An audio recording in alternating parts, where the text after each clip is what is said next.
Pronto, então já estamos gravando. Quero passar a palavra, então, para o Robson. Já vou liberá-lo aqui também, Robson, para você compartilhar a sua tela. Então, Ô, já pastor, eu pode... preciso Sim. compartilhar a tela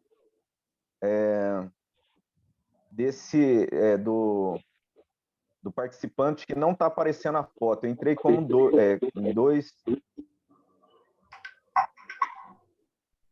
O que aconteceu? O meu computador não está funcionando o microfone. Tá. Então, eu estou com o celular e o que vai compartilhar aqui é o status aqui que está sem a imagem. Tá. Não, mas tenta compartilhar aí, porque está liberado. Veja aí se dá certo. Tá. Não, beleza.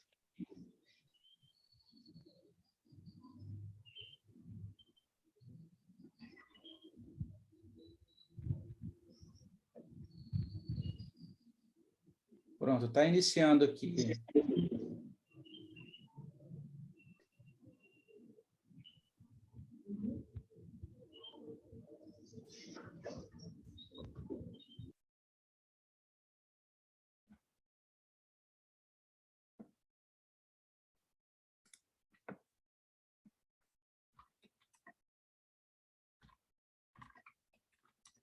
A gente está no capítulo 16 do nosso livro. Tá boa a imagem, pastor? Tá dando para... Robson, parece que está mostrando aqui a sua tela do PowerPoint, mas você ainda não está apresentando, né? Você está só naquele modo de rascunho, não é isso? Ele tá... É porque se eu colocar no outro modo aqui, pastor, ele vai sumir para mim aqui na, na minha tela. Entendi, Então eu entendi. coloquei no modo aqui para ficar. Deixa eu ver se eu acerto melhor aqui, só para... Tá. Porque às vezes tem Não, uma mas anotação. se for o caso, sim, está dando para acompanhar. Tranquilo. Tá, joia. Então eu queria só dar uma retomada, apesar que a gente já viu a questão do sacramento do capítulo 16 na aula passada. Acho que é interessante a gente, para não pegar como a gente vai estar olhando hoje para o elemento da ceia, no sacramento, né? Acho que é interessante a gente voltar um pouquinho, só para a gente já pegar, não entrar já no meio do caminho, dar uma retomada, mas a gente tem essa aula que foi apresentada na semana passada pelo presbítero Júlio. Então, os sacramentos, né? Depois, então, de nós compreendermos a Bíblia como um meio de graça, então a gente está estudando agora os sacramentos como esse meio de graça. Então, é importante, como foi visto na semana passada, que os sacramentos são cerimônias da igreja que contêm sinais da salvação, e é um meio de fortalecimento da igreja. Embora sejam sinais, ela tem essa característica de trazer algo concreto, de fortalecimento para a igreja espiritualmente. E o protestantismo, né, ela tem essa declaração de seguir essas duas cerimônias como sacramento, que é o batismo e a ceia. O batismo, como a gente viu a semana passada na aula do presbítero Júlio, hoje a gente vai pensar sobre a ceia. No catolicismo romano, né, eles já entendem diferente, né? Eles vão entender o batismo, a crisma, a eucaristia, a penitência, a unção, a ordem sacerdotal e também o matrimônio como formas de sacramento. O protestantismo não, né? E a gente vê que isso é assim porque nós cremos que, biblicamente, o que foi instituído por Jesus diretamente foi o batismo e a ceia. Então, nós temos aí algumas características, né, que foram vistas na semana passada, que são ordenanças instituídas por Cristo, como nós temos aqui nos textos, né, de Mateus 26 e Mateus 28. Mateus 26 26, 28, nós temos ali Jesus instituindo ali a ceia, e no 28, Mateus capítulo 28 também, a gente tem Jesus ali indicando o batismo como essa ação da igreja, né? Algo que a igreja deveria estar seguindo como uma ordenança. Então, são significativos, né, o ponto 2 aqui das características, em sua própria natureza. O batismo, então, essa ideia da purificação, e a ceia com a ideia da nutrição, a nutrição espiritual. Eles foram instituídos e designados para serem perpétuos, então a igreja ela cumpre isso e vai cumprir isso perpetuamente até a volta de Jesus, e foram designados para significar e instruir, selar e assim confirmar e fortalecer, comunicar ou aplicar e assim santificar os que pela fé então recebem os sacramentos. Aqui a gente tem no Catecismo de Heidelberg, esse resumo, então, do que seriam os sacramentos, né? Sacramentos são sinais e selos visíveis e santos. Deus os instituiu para nos fazer compreender melhor e para garantir a promessa do Evangelho pelo uso deles. Essa promessa é que Deus nos dá de graça o perdão dos pecados e a vida eterna, por causa do único sacrifício de Cristo na cruz. Então, como o presbítero Júlio até trouxe para a gente na semana passada, né, o sinal visível de uma graça invisível, né, que alguns teólogos vão apontar, então, um resumo talvez mais direto seria essa ideia, né, do sacramento ser esse sinal, então, visível de uma graça que a igreja desfruta de forma até assim invisível, mas ele trouxe também esse sinal como uma ideia de uma bandeira, e foi interessante, eu pude acompanhar a aula depois, e o pastor Misael até colocou que isso os cristãos, na verdade, se apropriaram desse termo sacramento, né, trazendo, então, da ideia romana de que esse sinal, ou esse símbolo, né, o que era usado o termo sacramento, semelhante à bandeira, então, não seria algo de simplesmente como apenas uma lembrança, mas de se assumir um compromisso com aquilo que, de fato, está sendo representado nesse símbolo. Né? Até, eu não sei se o pastor Misael gostaria de retomar essa ideia, que eu achei muito interessante, né, e importante de se entender o sacramento. Não sei se ele gostaria de acrescentar ou reforçar aí. Eu creio que essa ideia, como eu falei, né, é uma ideia bem interessante, e isso apareceu para mim aí nesse livro que a gente estudou agora na classe de férias da Escola Dominical, do Os Guinness, né? Então, ele vai destacar esse elemento do compromisso, e ele até vai falar algo que aconteceu no início da história da igreja, que algumas pessoas acabavam dizendo o seguinte: olha, eu ainda não estou pronto para me batizar, e acabavam demorando muito a batizar, porque algumas só queriam batizar depois que estivessem velhas, porque diziam: eu sou muito novo ainda para assumir esse compromisso, eu não sei se eu estou pronto para abrir mão de algumas coisas. Então, isso, ao meu ver, mostra a seriedade que era tida, né, o modo como eles viam o sacramento naquela época.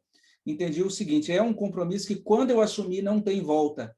É algo realmente que vai exigir uma dedicação para o resto da minha vida, né? E isso era bastante destacado. E isso também acabou me ajudando a entender um pouquinho algo que Calvino fala, porque Calvino ele diz o seguinte: cada vez que acontece, ele vai explicar assim, como é que o batismo é um meio de graça, né? Aí eu acho legal isso, e eu entendi melhor isso depois de ler o Os Guinness, porque o nosso irmão João Calvino diz assim: cada vez que ocorre, a gente entende que na ceia a gente recebe o meio de graça periodicamente, né? Cada vez que acontece a ceia, a gente come o pão e bebe do cálice. Mas no batismo não, o batismo a gente foi batizado só uma vez, alguns de nós fomos batizados na infância, então alguns de nós nem lembram da data do batismo, né? Aqueles que foram batizados adultos e tal, mas é interessante que Calvino ele vai dizer isso. Cada vez que ocorre um batismo na igreja, como é que isso se torna meio de graça para nós? Naquela ocasião, eu tenho a oportunidade de lembrar dos compromissos que eu assumi e de renovar os compromissos que eu assumi. Então, você está no culto, está tendo ali, no momento do culto, batismos, né? Profissões de fé. Não apenas para você estar ali mecanicamente, tem um pessoal aí sendo recebido na igreja, fazendo profissão de fé e recebendo o batismo, mas é uma oportunidade para você, naquele momento, em contrição, lembrar diante de Deus dos compromissos que você assumiu, né? A gente assume os compromissos no momento do batismo e, quando o tempo passa, a gente se esquece deles, né? Então, a gente precisa renovar esses compromissos. Para aqueles que foram batizados na infância, é algo muito precioso. Falar, olha, Deus, obrigado porque meus pais foram fiéis ao Senhor, porque eles serviram ao Senhor, eles creram no Senhor, e obrigado porque no tempo certo também o Senhor me conduziu para eu fazer a minha profissão de fé e declarar, assumir compromissos também com o Senhor. Então, é nesse sentido que os sacramentos são meios de graça, né? Porque eles nos lembram não apenas de algo cerimonial ou de algo memorial, né? De algo que aconteceu no passado, mas também eles sempre trazem essa oportunidade de atualização do nosso compromisso com Deus. O Luciano até ele compartilhou aí no chat, né, falando a respeito dessa ideia então do baluarte, como nós podemos olhar então para os sacramentos, né, como esse símbolo, esse sinal, e isso não ser algo simplesmente um sinal, mas algo realmente que remete a toda essa relevância e reverência, né, que nós devemos ter diante dos sacramentos. Então, a gente usufrui deles quando nós cremos e damos valor, né, não apenas como a um rito, e isso acontecendo, né, se isso não é realmente valorizado, ela perde o sentido, né, e o significado.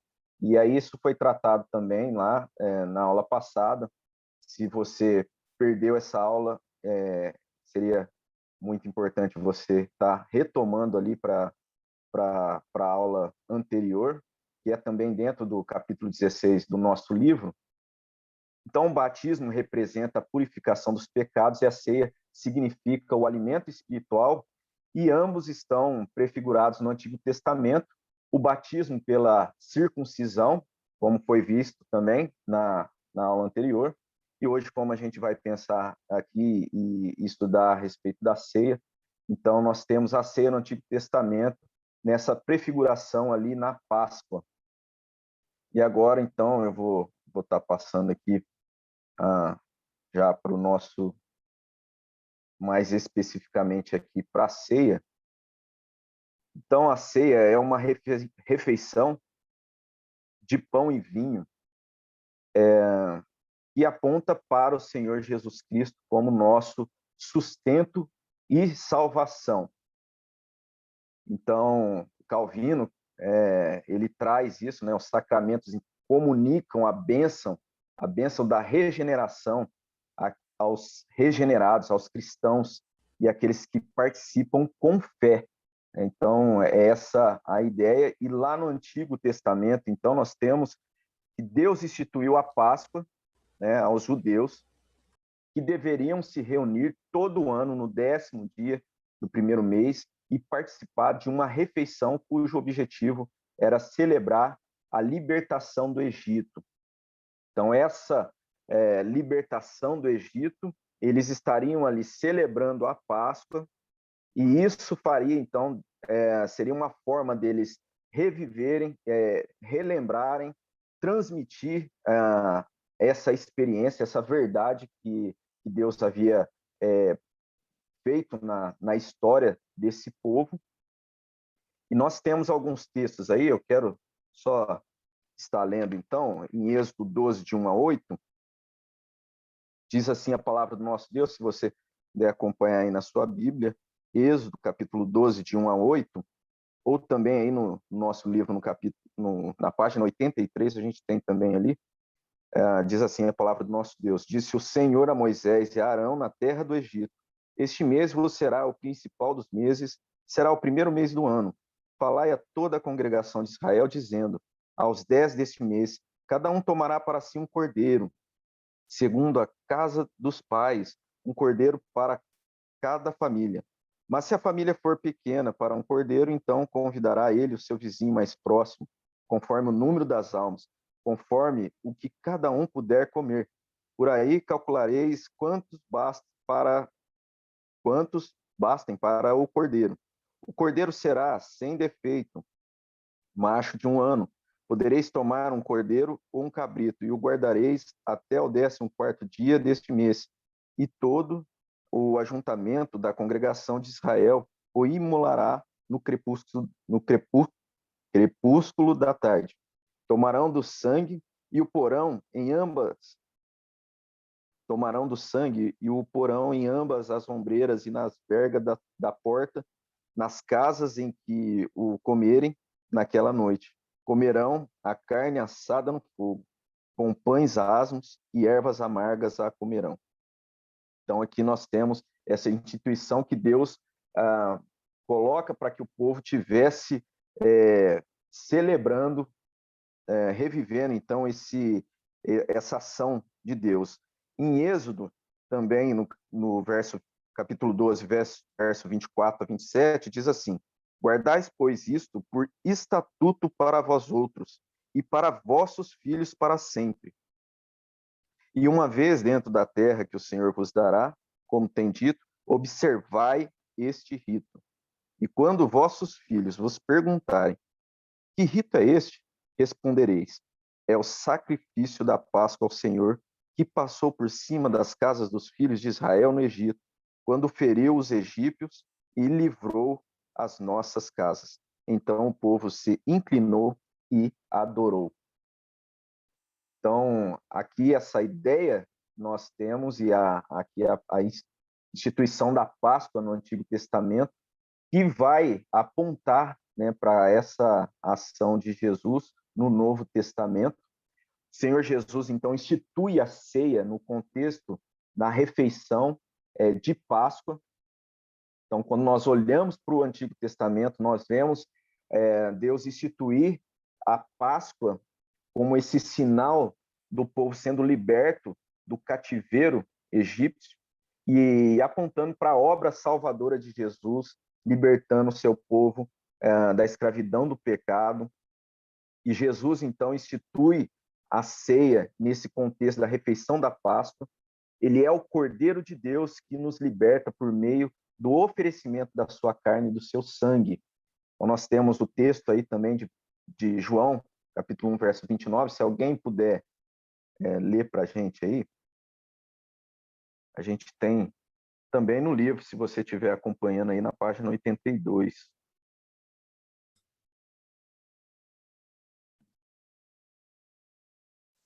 João 1, 29. No dia seguinte, viu João a Jesus, que vinha para ele, e disse: eis o Cordeiro de Deus que tira o pecado do mundo.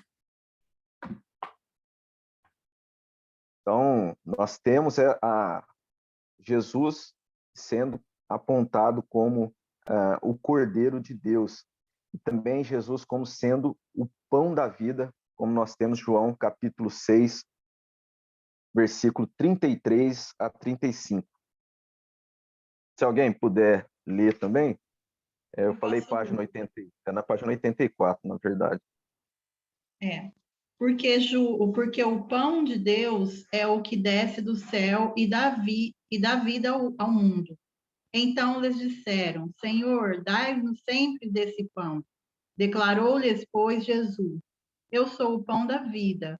O que vem a mim jamais terá fome, e o que crê em mim jamais terá sede. Sim.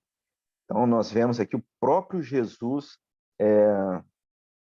e na revelação da sua palavra, então, trazendo para nós esse apontamento que a gente vê do Antigo Testamento sendo concluído, então, na própria pessoa do nosso Senhor Jesus, o seu corpo partido e por seu sangue nós somos espiritualmente alimentados.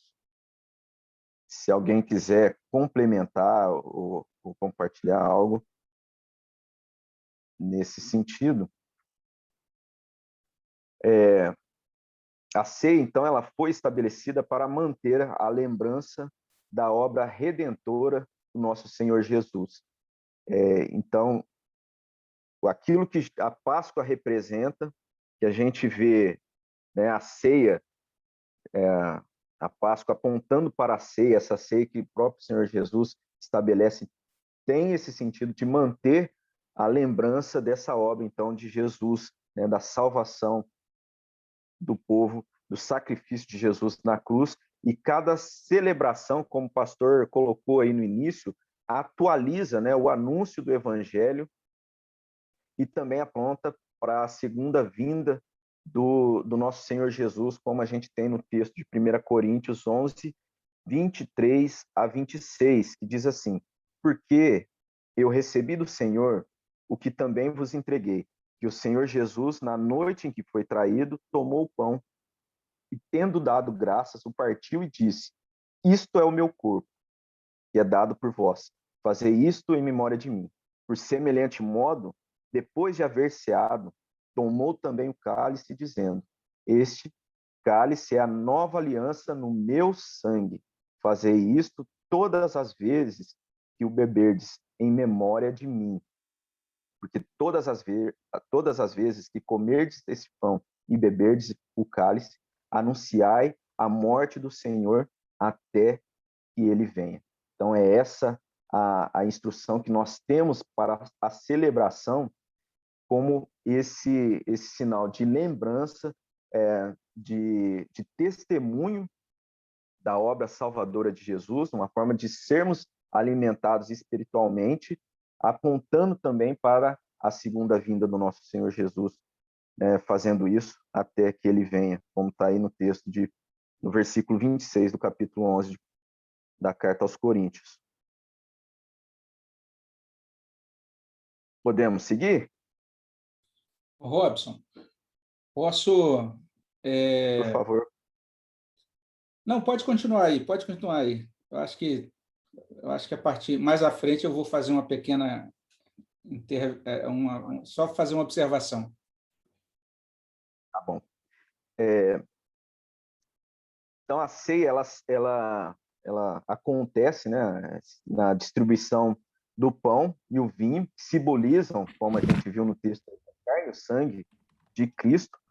E é importante, né, que às vezes o que acontece um pouco de confusão, até por uma tradição que se desviou assim na essência daquilo que a palavra de Deus nos traz.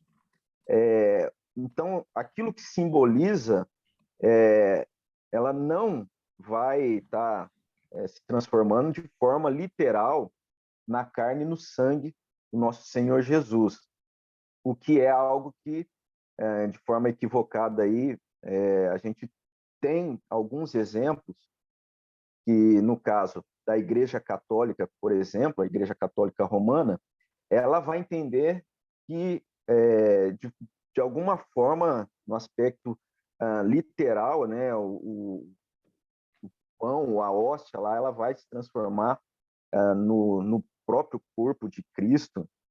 E aí, eu já ouvi dizer algumas coisas assim, do tipo que, como quando é ministrado, então, ali a Eucaristia, a hóstia, né, a pessoa não pode nem mastigar, porque, na verdade, ela vai estar mastigando o próprio corpo de Jesus. Então, é o entendimento que a Igreja Católica tem dos elementos da ceia. Nós não entendemos dessa forma.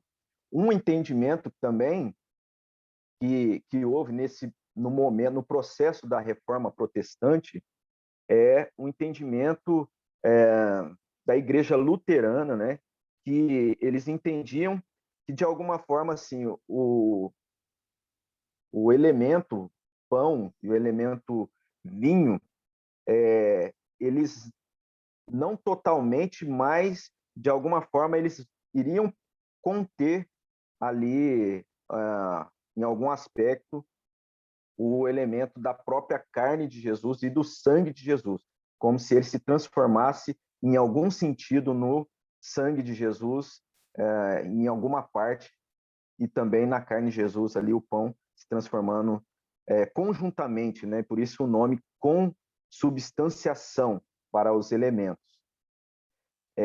Um outro entendimento também nesse processo da reforma foi o que Zwinglio ele entendeu, né, nos elementos da ceia, e que é seguido também pelos batistas, é que não há, né, nenhuma transformação dos elementos, e a cerimônia, então, da ceia, ela é apenas um memorial, ou seja, seria uma forma, uma cerimônia, uma situação ali, apenas para se lembrar daquele sacrifício de Jesus lá na cruz. Nós, presbiterianos, as igrejas calvinistas, né, Calvino, ele não tinha esse entendimento, e nós, como presbiterianos, seguimos, então, a ideia que Calvino traz, que é uma cerimônia memorial, como a gente está colocando aqui, né? Mas não apenas um memorial. Jesus ele se faz presente na ministração da ceia. Jesus ele se faz presente e nessa presença nós somos alimentados espiritualmente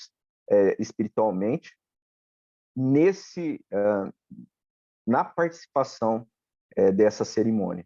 Então, é diferente então dessas outras três formas, e nós entendemos que está mais fundamentado, né, é uma forma fundamentada na palavra de Deus, para nós participarmos então desse sacramento da ceia, entendendo que Jesus ele se faz presente espiritualmente ali, e que nesse memorial nós somos alimentados espiritualmente na participação.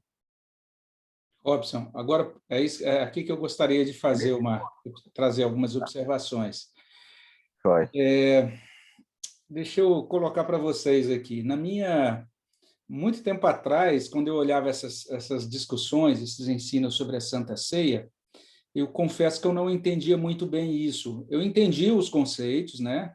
Isso que foi colocado, que está na tabela aí, mas eu quero ser bem honesto com vocês. Às vezes eu ficava me perguntando assim, mas para quê, né? Qual a utilidade de ficar discutindo essas coisas que parecem assim tão meticulosas, né?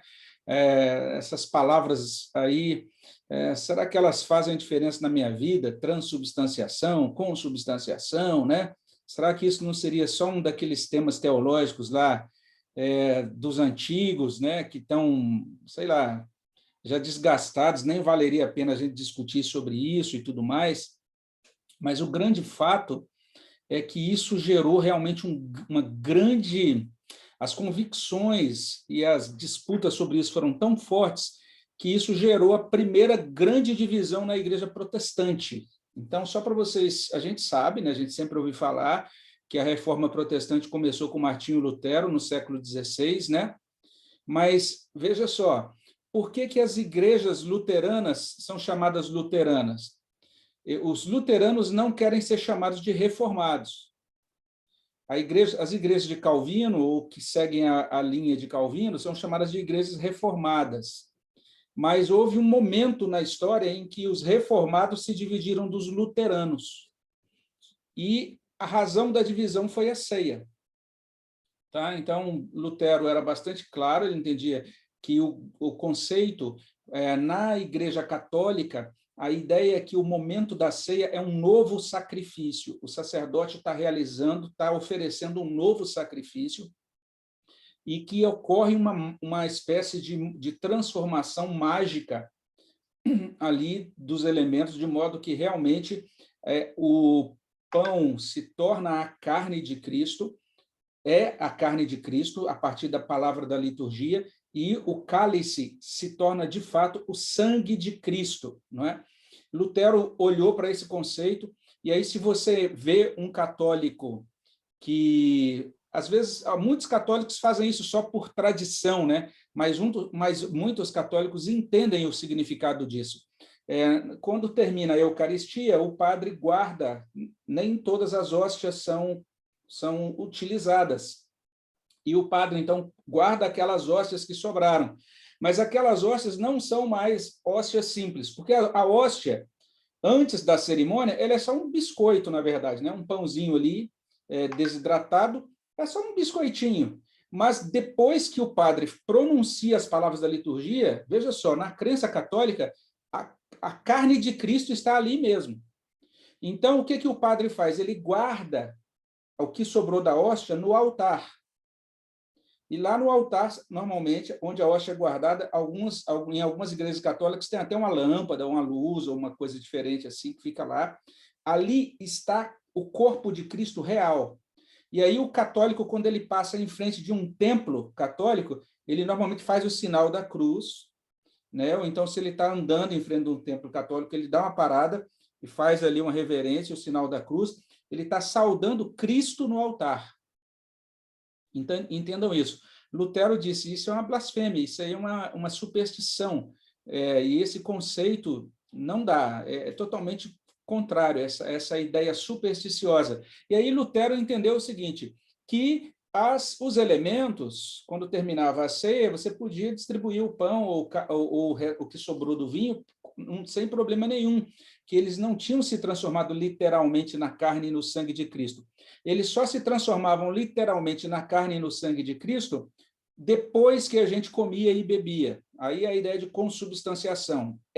Existe uma transformação depois. Mas surgiu, então, essa figura chamada Zwinglio, e falou, Lutero, isso também é superstição, e Zwinglio seguiu uma linha racionalista. Ele falou, a gente não pode acreditar em superstição nenhuma. E essa ideia de que depois que eu como e bebo se transforma a carne de Cristo e o sangue de Cristo, ainda é supersticiosa. Na verdade, não há nenhuma transformação, tudo isso são apenas símbolos, e a ceia não é sacramento. Então, preste atenção, sacramento é uma graça, é um sinal visível de uma graça visível. É algo que nos traz um benefício, uma transformação, um fortalecimento espiritual. Zwinglio disse, não existe isso, é apenas uma ordenança. Então, os batistas que seguem a linha de Zwinglio não acreditam que a ceia do Senhor seja sacramento, tá? Pois bem, a partir dessa disputa entre Zwinglio e Lutero, então saiu, por um lado, os luteranos e, por outro lado, os chamados zwinglianos na época. Eram os reformados de Zurique. E aí a igreja reformada, protestante, trincou, rachou. Até que surgiu João Calvino. E João Calvino, então, estudou os textos bíblicos e aí chegou a essa posição, que é a posição da presença real de Cristo no sacramento. Quando Lutero conheceu a posição de Calvino, Lutero disse assim, se eu tivesse ouvido esse jovem, se eu tivesse ouvido isso anos atrás, não haveria divisão entre a igreja luterana e as outras igrejas protestantes, né? Porque a posição de Calvino concilia. Mas vou explicar qual é a posição de Calvino daqui a pouquinho, mas qual é a disputa? Por que essa briga, gente? É porque Jesus disse assim, isto é o meu corpo, isto é o meu sangue. Ele fez uma declaração dizendo que os elementos do sacramento, de fato, apontam para o corpo e para o sangue reais dele. E ele disse, quem come o meu corpo, a minha carne é verdadeira comida, quem bebe o meu sangue é verdadeira bebida. Esse tem vida eterna. Então, ele disse que quem desfrutasse dele como verdadeira vida, alimento espiritual, desfrutaria de fortalecimento, de graça espiritual. Jesus fez essas afirmações. Calvino diz assim, não dá para a gente dizer que isso é apenas um blefe de Jesus, né? Jesus não está brincando quando ele diz isso, ele está dizendo que, de fato, nós somos conectados ao corpo dele na ceia, ao sangue dele na ceia. É a convicção de Calvino. Aí o que Calvino diz? Só que isso vem por meio do símbolo. Então, o pão e o sangue continuam símbolos. Mas o que acontece quando a gente participa pela fé da Santa Ceia? Olha o que Calvino disse. Ele disse que, literalmente, quando nós participamos com fé da Santa Ceia, cada um de nós, somos ligados, unidos pelo Espírito Santo com o corpo ressuscitado e glorificado de Jesus. Então, nós recebemos as virtudes, nós recebemos a força, nós recebemos as bênçãos e todos os benefícios desta conexão. É como se fosse um cabo aí de internet banda larga que é colocado no seu coração e que é conectado direto no corpo de Jesus, que é um corpo real, glorificado, e a presença desse Cristo glorificado, ela traz benefícios para a nossa fé. Então, isso traz, de fato, um benefício. Essa ideia da presença real. Então, quando Lutero conheceu essa doutrina, falou, puxa vida, se soubesse isso antes, não teria havido divisão. Lutero já estava próximo aí de ir para a glória, acabou que não houve um retorno, é uma junção das igrejas, não é? Mas a visão da Santa Ceia, para Calvino, é muito sublime, e a Santa Ceia, de fato, traz um benefício espiritual quando nós participamos devidamente dela. Quando nós saímos de um culto, de um momento em que participamos da ceia, nós acreditamos que nós fomos conectados, nós tivemos uma experiência espiritual real com Cristo ressurreto, e esse corpo ressurreto de Cristo trouxe bênçãos para a nossa vida de fé e inclusive para o nosso corpo físico, né? Então, Calvino entendia dessa maneira muito literal. Ele não entendia apenas como algo espiritual, no sentido de ser uma abstração, uma coisa que não afetasse a nossa vida prática. É algo que é espiritual, mas entendendo que o espiritual é algo real, que traz benefícios e que comunica graça de Deus efetiva para o nosso coração.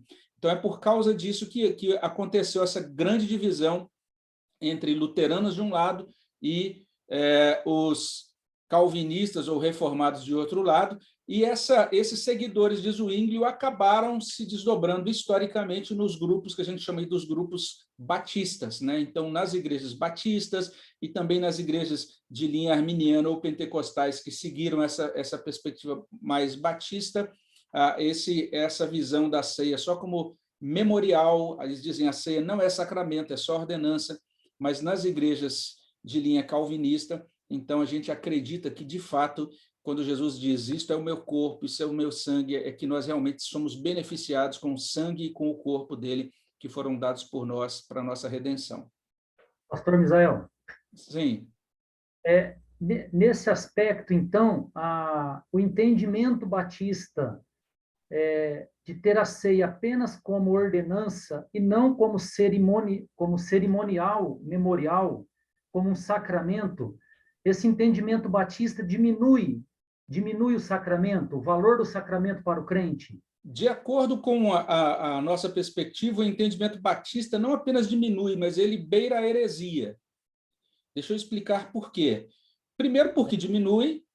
Você está dizendo que uma afirmação de Cristo significa menos do que ela significa, né? Porque você transforma a declaração de Cristo de que o corpo dele é a verdadeira comida e o sangue dele é a verdadeira bebida, você simplesmente espiritualiza isso e você perde esse impacto realmente do benefício, porque a ideia de comida e bebida é a ideia de nutrição, né? Ou seja, se a gente não se alimentar, a gente fica desnutrido, né? E morre. A ideia é essa, é que a gente precisa disso como nutrição. Então, nós cremos que existe uma nutrição. É interessante isso. Tem uma autora chamada Nancy Pearcey, num livro chamado Verdade Absoluta, ela vai dizer isso, que os calvinistas até século XVII, XVIII, nos Estados Unidos, eles eram orientados por essa teologia chamada teologia e eclesiologia da nutrição. Ou seja, para que é que eu vou na igreja?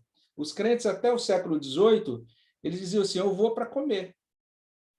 Entende? Então, eles entendiam que eles iam receber a palavra de Deus, e o pastor era visto como um estudante e uma espécie de chefe, de cozinheiro. É isso que o pastor faz toda semana, ele prepara comida, e ele distribui comida para os membros da igreja, porque a palavra pastorear significa literalmente alimentar. Então, essa era a ideia de nutrição. Quando você esvazia a ceia desse elemento, você está dizendo que não tem nutrição nenhuma. Então, esse é um primeiro momento. E aí você acaba trazendo as pessoas cada vez mais para uma ideia de que aquilo é só um...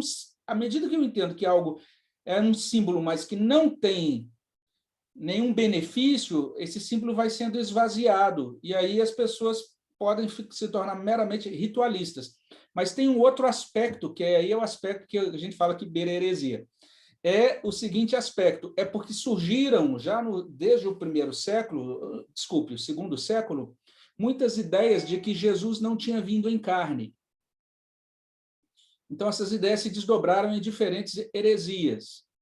Então, o cristianismo reformado, ele desconfia de qualquer desenvolvimento teológico que negue, vamos dizer assim, a fisicalidade, né, das coisas, a fisicalidade da redenção, a fisicalidade de Cristo.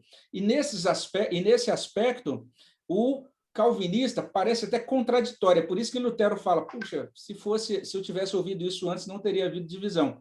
É porque os calvinistas preservam a ideia do símbolo, eles dizem o pão e o vinho são apenas símbolos, eles são símbolos no sentido de que eles não se transformam literalmente em carne e sangue, né? Tanto é que, se terminar uma cerimônia de Santa Ceia, e a gente pode pegar aquele pão que sobrou, aquele suco de uva que sobrou, e dar para uma pessoa necessitada que está com fome, ela come, tudo bem, não tem, porque aquilo não foi transformado magicamente em carne e sangue literais, não é? Então, Calvino assegura isso, mas, por outro lado, ele diz que quando você participa com fé desses elementos que Cristo instituiu, você é ligado pelo Espírito Santo ao corpo vivo de Cristo, ressurreto de Cristo.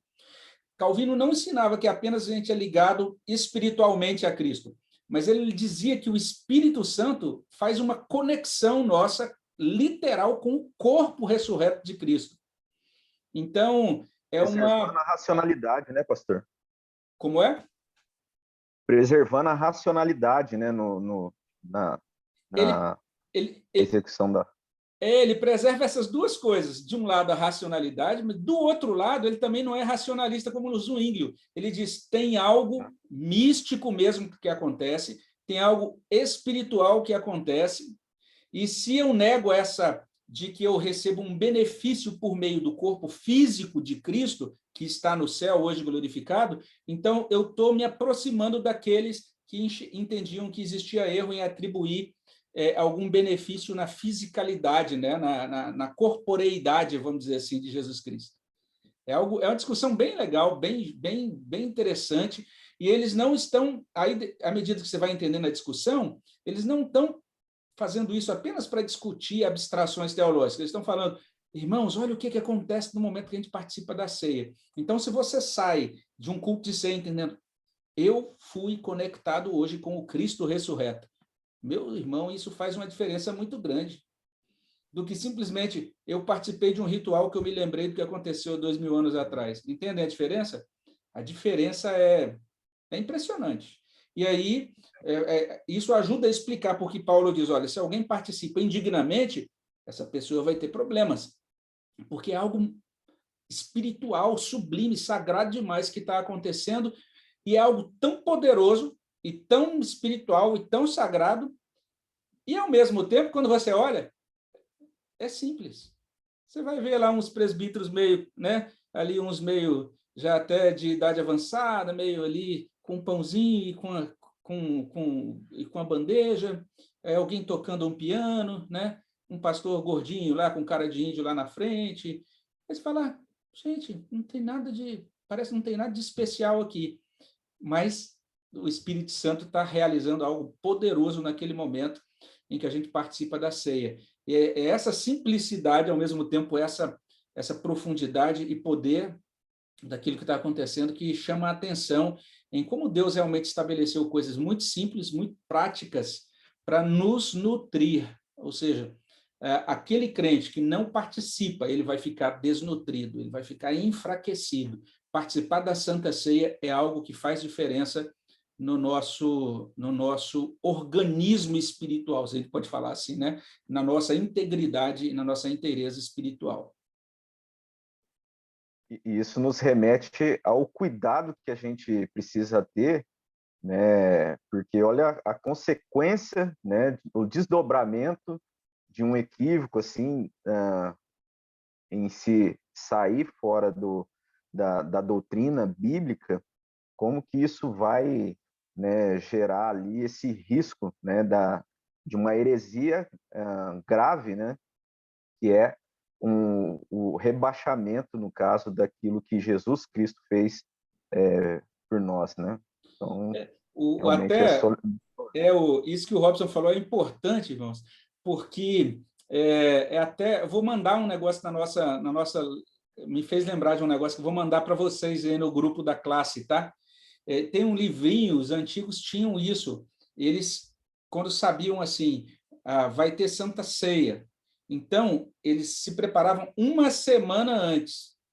Então, eles tinham mais ou menos assim, o que fazer na segunda-feira antes da Santa Ceia? O que fazer na terça-feira antes da Santa Ceia? O que fazer na quarta-feira antes da Santa Ceia? Até chegar no domingo, do dia da ceia, que eles entendiam que era algo realmente muito sublime e que ia trazer muitas bênçãos para a vida deles. Eu vou mandar, isso é um livrinho que saiu há muito tempo atrás, e que não está mais, não existe mais, infelizmente, aí para a gente comprar, mas eu tenho um resumo disso em PDF, vou colocar hoje no grupo da classe, porque isso nos ajuda a tirar o máximo benefício possível da participação da ceia. Ô, Robson. Essas joias antigas, assim, é algo precioso, né? A gente tem algumas obras, assim, que às vezes é tão curtinhas, assim, diretas e realmente muito preciosas. Oi, Luciano, você...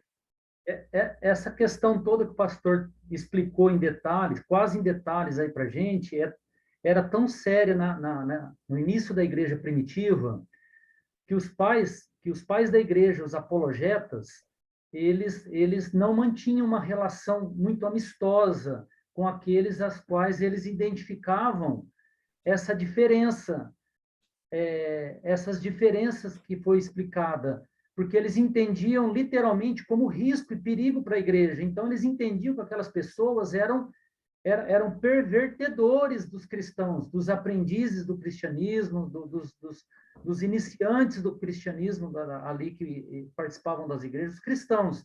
Então, eles mantinham uma relação de separação mesmo, eles entendiam que era perigoso lidar com as pessoas que entendiam de maneira não apenas errada, mas eles chamavam de hereges.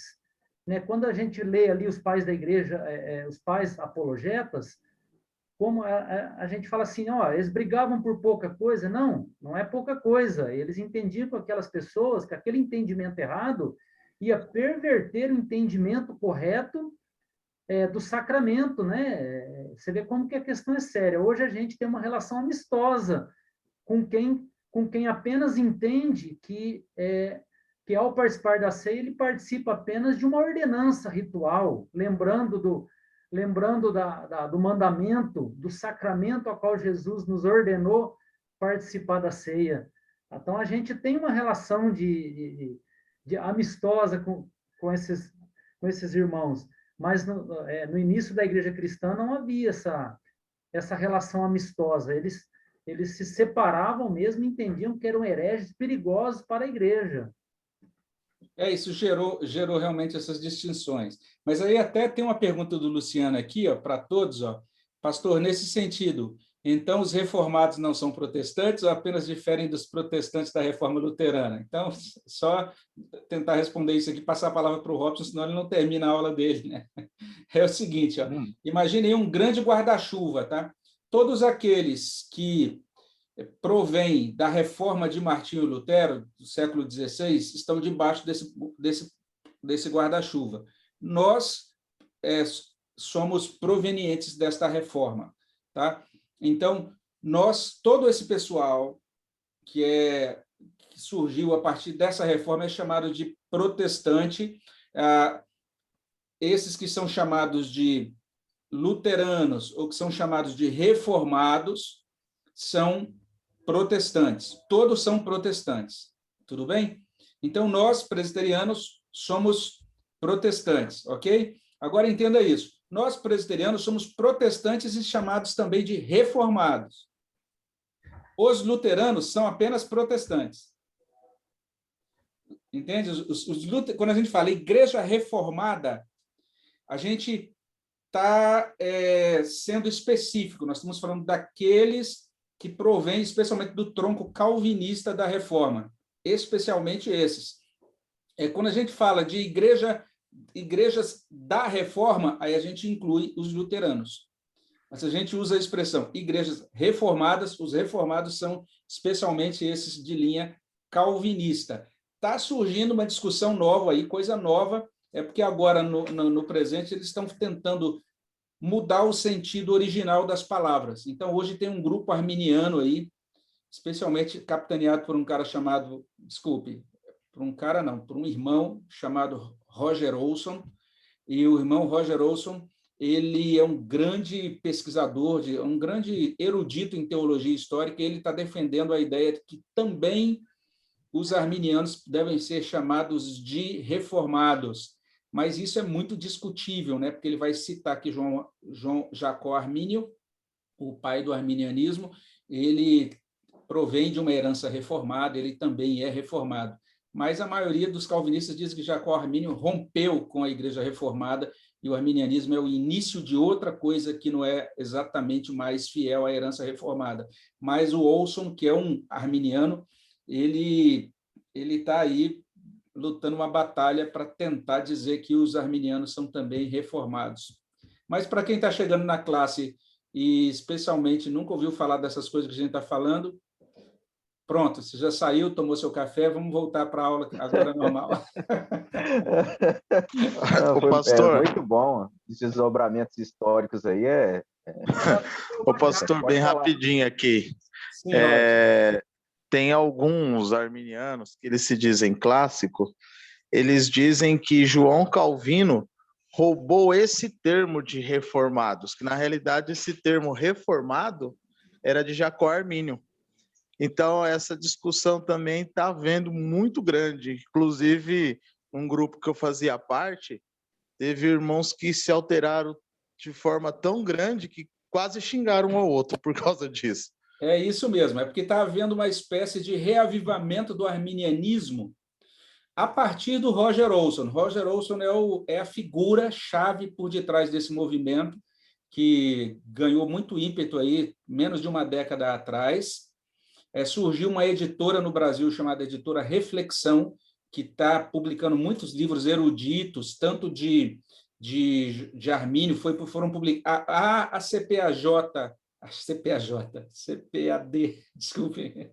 CPAD, que é a Casa Publicadora das Assembleias de Deus, lançou as obras de Armínio, aí o volume integral, né, uma edição mal editada, porque não tem índice remissivo, difícil de ler, mas foi editada. Então, veja só, a edição das obras de Armínio, né, e várias obras, então, lançadas em defesa do arminianismo, eles estão dizendo isso, mas é um argumento tão ridículo, porque não tem como Calvino ter roubado o título de reformado de Jacó Armínio, porque Jacó Armínio viveu um século depois de Calvino, então Calvino nem estava preocupado com esse título, Calvino estava preocupado em ensinar a Bíblia. Na verdade, o título calvinismo foi dado como uma espécie de apelido. Calvino nunca quis criar um movimento, né, no nome dele e tudo mais, né? Então, foram os detratores que começaram a usar esse título como uma espécie assim, de apelido, vamos dizer assim, né? Então, o que a gente pode dizer com mais segurança é que isso que é chamado de calvinismo foi estruturado realmente depois de Calvino, né? Especialmente a partir dos estudiosos do século XVII, né? Tem a figura de Turretini lá em Genebra, e tem também os estudiosos ali de Westminster e outros estudiosos também de outras regiões da Europa, e acabou consolidando esse movimento chamado arminianismo. E Jacó Armínio era um professor de teologia, inclusive, que se identificava com o calvinismo. E, em determinado momento, ele fez alguns estudos, chegou a algumas conclusões e iniciou algo que é algo novo, é algo chamado arminianismo, que é distinto. Essa é a minha leitura, tá? Então eu discordo de Roger Olson aí. Mas o Roger Olson e outros estão tentando, de certa maneira, colocar um selo, né, de qualidade no arminianismo, né? E estão sendo até razoavelmente bem-sucedidos. Muita gente, o Robson, foi bom ouvir isso que você colocou aí, Robson, que na sua denominação você teve discussões. É porque eles estão conseguindo levantar essa poeira. Então, hoje a gente está tendo dois movimentos, que isso é bem recente, é de uma década para cá.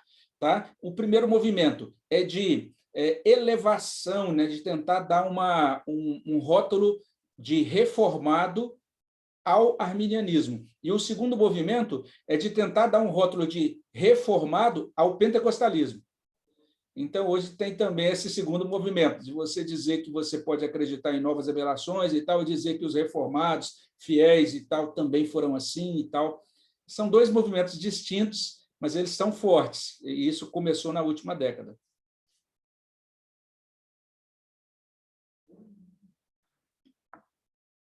Robson, você está sem som. Tem que ativar o seu som aí. Não, eu ia falar que eu já tenho ouvido o pessoal fazendo essa distinção, colocar que os presbiterianos, no caso, são protestantes, reformados, calvinistas, para poder, então, ter toda a distinção aí dos demais movimentos que foram surgindo, né,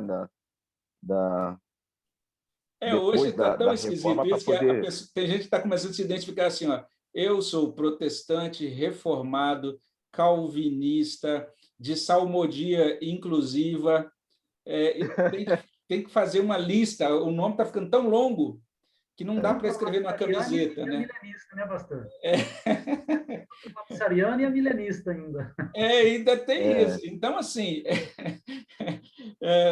Calvino, eu acho que ele discordaria de tudo isso. Ele dizia que basta a gente dizer que a gente é cristão e que a gente é bíblico. Era a ideia dele. Era aquilo que ele queria, era ensinar a Bíblia, ensinar o que era a vida cristã. Só isso. Mas é muito importante a forma como ele apresenta isso. Inclusive, a gente vê aí a questão da ceia, como ele conseguiu trazer esse elemento bíblico da racionalidade e da verdade espiritual, né, na sua leitura, tanto que o próprio Lutero depois, como o pastor trouxe para a gente aí, de certa forma, se arrependeu de não ter chegado a esse nível de entendimento para diminuir aí todo o processo. Então, pode dar seguimento aqui, pastor? Pode. Vai lá, Robson, senão não Os termina, né? membros que participam, né, da ceia, participam, então, os membros professos de igrejas genuinamente evangélicas em comunhão com Deus e suas igrejas. Essa questão da igreja genuinamente evangélica talvez traga tudo esses aspectos que a gente falou de uma forma mais resumida quando a gente olha lá para o capítulo 12 do livro. Então, ali tem um resumo bem, assim, de uma forma bem direta, né, que as igrejas genuinamente evangélicas são aquelas que têm a Bíblia como palavra de Deus sendo pregadas com fidelidade, onde há a administração correta dos sacramentos, né, a ceia e o batismo. Então, entendendo que esses meios são sacramentos e que também praticam o exercício bíblico da disciplina. Então, essa é uma ideia daquilo que do que são igrejas genuinamente evangélicas. Veja aí que a gente está tratando de igreja evangélica e a gente não está colocando a questão aqui de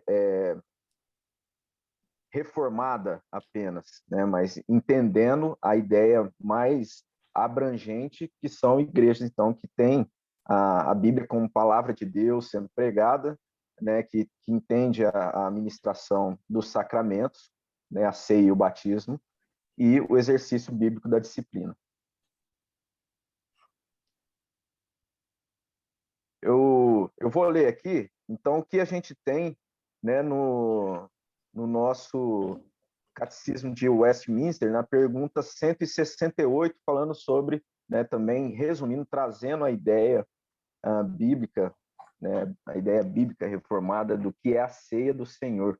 A ceia do Senhor é o sacramento no Novo Testamento, no qual, a dar e receber o pão e o vinho, conforme a instituição de Cristo, é anunciada a sua morte, e os que dignamente participam dela, os que dignamente, né, participam, alimentam-se do corpo e do sangue de Cristo para a sua nutrição espiritual e crescimento na graça.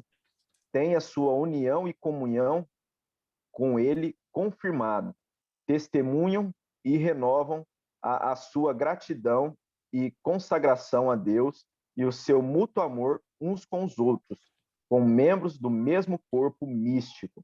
Então, nós temos aqui também nesse catecismo, né, que a Igreja Presbiteriana tem ali como símbolo de fé, né, como uma reunião, um conjunto ali das doutrinas que a nossa Igreja Presbiteriana segue.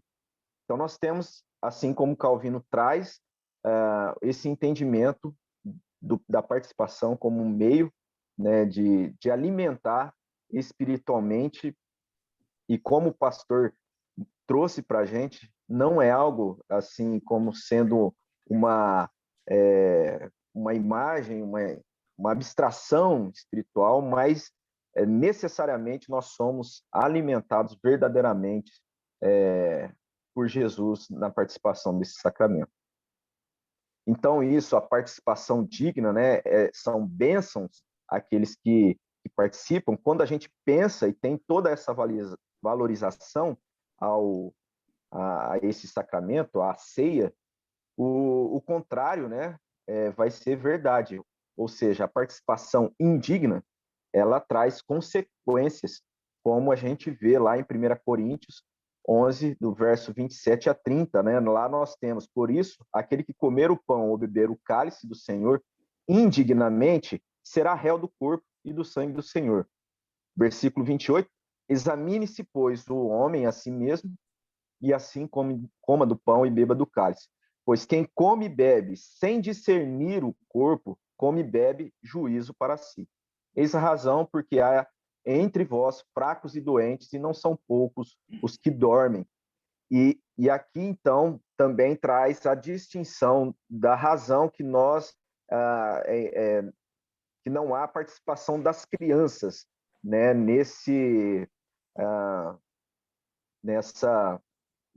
na ceia, porque as crianças, nós entendemos que elas são membros, como nós vimos a questão, que elas são incluídas no corpo de Cristo, no batismo, né, através do batismo, elas são membros do corpo de Cristo, mas não comungantes, porque na orientação da Bíblia existe essa instrução de haver esse exame, né, ao participar, né, para a participação de forma bíblica da ceia. Então, a gente aguarda até aí até o material que o pastor vai trazer para a gente. Eu acredito que vai contribuir para a gente poder viver de uma forma, participar, né, da ceia de uma forma mais eficiente para o nosso crescimento espiritual. E a gente vê aqui Paulo trazendo isso, que é algo, né, que deve ser considerado de forma com muita responsabilidade, né? Então ele traz aqui para a gente fazer esse exame e assim, então, comer do cálice de uma forma assim a discernir. Então nós vemos essa ideia da razão, né, que é necessária, e colocando isso em prática e assim sendo verdadeiramente alimentados. A forma como a igreja IPB, então, entende como qualificação, sacramento, é um sacramento, né? Então não é apenas um símbolo, é um sacramento, é algo que realmente ela traz toda essa verdade de alimentação bíblica, né, espiritual e verdadeira para a nossa vida, e é também uma ordenança que nós vemos, a ordenança direta de Jesus, para o exercício, para a prática desse sacramento. Significado orgânico da ceia: lembrança do sacrifício de Cristo e desfrute atual da bênção do Espírito Santo. Então, existe esse desfrute verdadeiro na participação da ceia. Efeitos e sentidos espirituais: concessão de graça mediante a intervenção divina nos corações. Então, na participação da ceia, existe essa ação de Deus nos corações, né, espiritualmente agindo na nossa vida, nos nossos corações.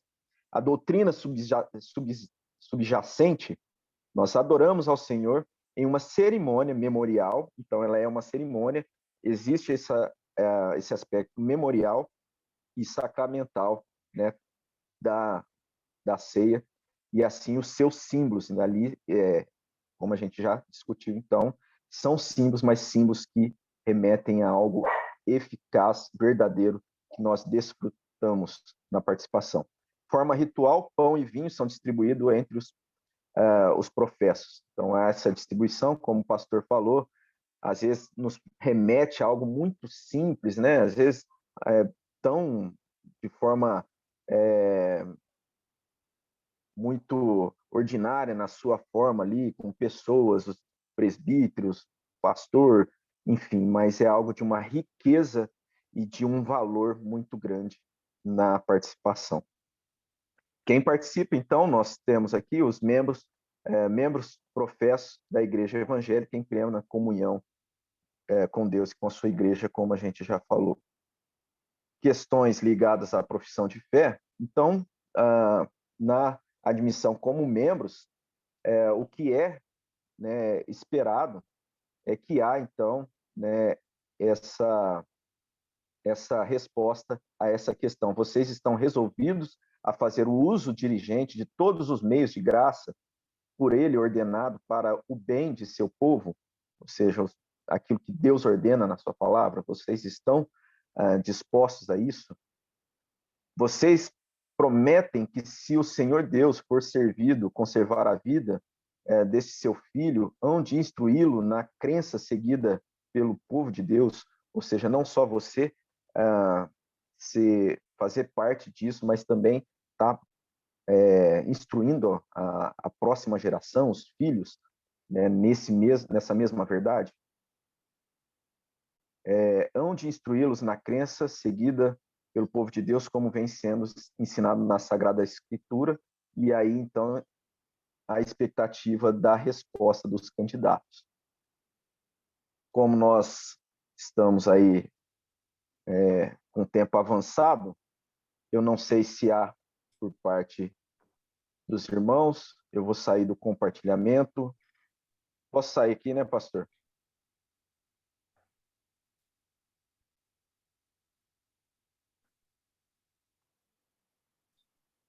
Pronto, gente. Vamos ver se alguém tem mais alguma pergunta antes da gente terminar. Eu saí um pouquinho aqui da tela, que eu fui procurar aqui o texto sobre como preparar-se para a ceia.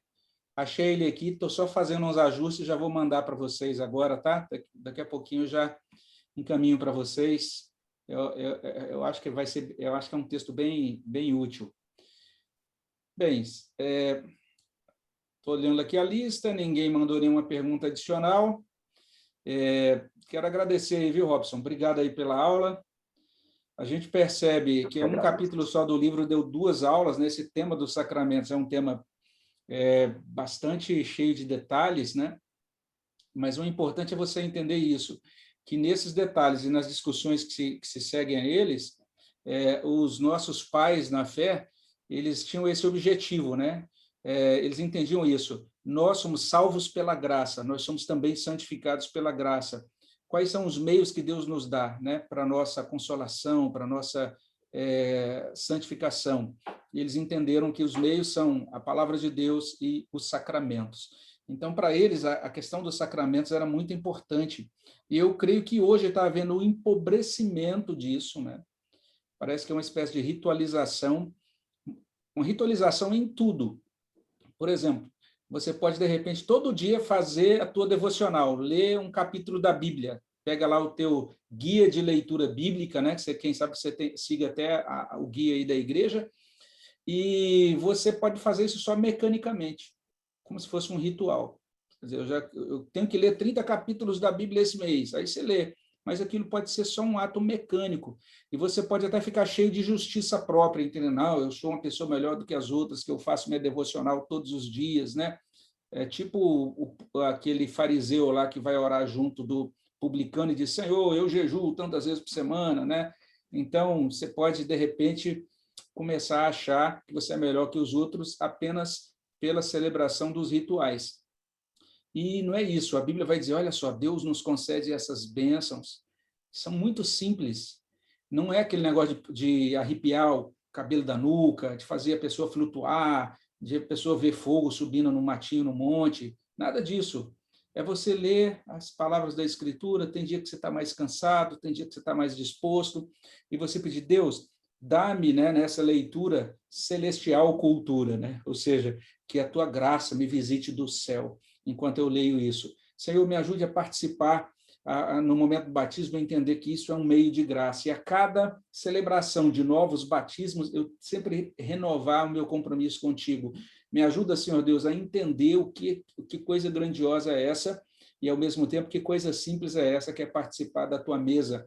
E aí, satisfazer-se nisso. Satisfazer-se com a palavra de Deus e com os sacramentos.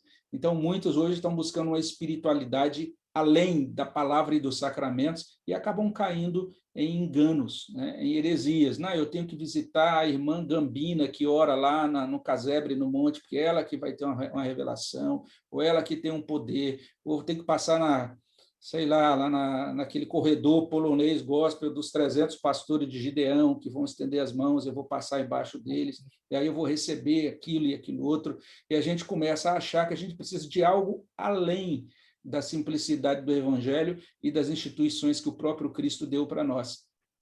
Eu acho que o grande desafio é que a gente fique apegado a essas coisas simples.